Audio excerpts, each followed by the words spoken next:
Go back and do Superman 4.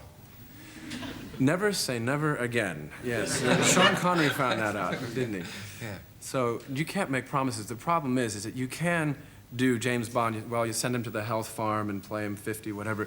But Superman, there's something about the paunch and the tights and the red boots that wouldn't make it. I think the statute of limitations has run out on my playing Superman past You think about now. You think the old body is falling apart? I think maybe it is, yes.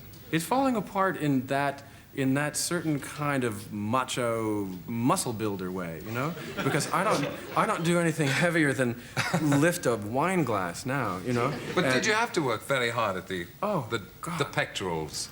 Yeah, I was in the gym every night, 7 days a week for 2 hours. And just a guy named Dave Prowse, who's the Green Cross man. Green Goddess. Right. Yeah, that's somebody else. I've seen her. She looks a lot better than Dave Prowse. Sometimes with Americans I can get away with things like that, but you're an Anglophile. You know what goes on here.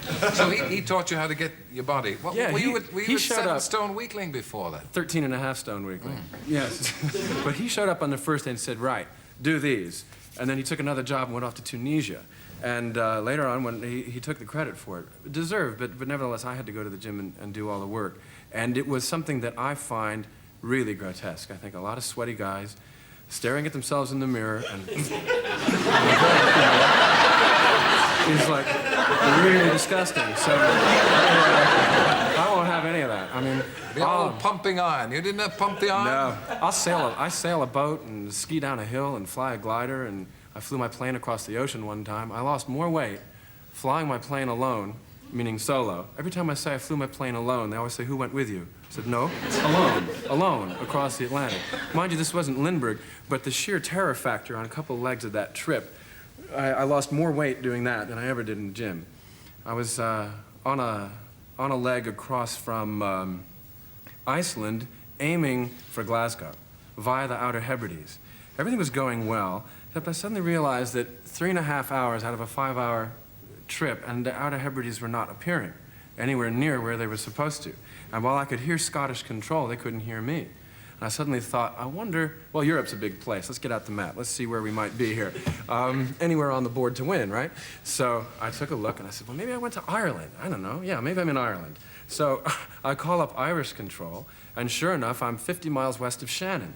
I said, well, you know, the accent's a little different, but, you know, what the heck, I'll give it a try. So I went in and landed at Shannon and thought no more about it. However, the press was waiting in Glasgow. And they'd had the TV crews out, and they had the magazines and the papers and the on-the-spot to catch Superman flying across the Atlantic, landing in Glasgow.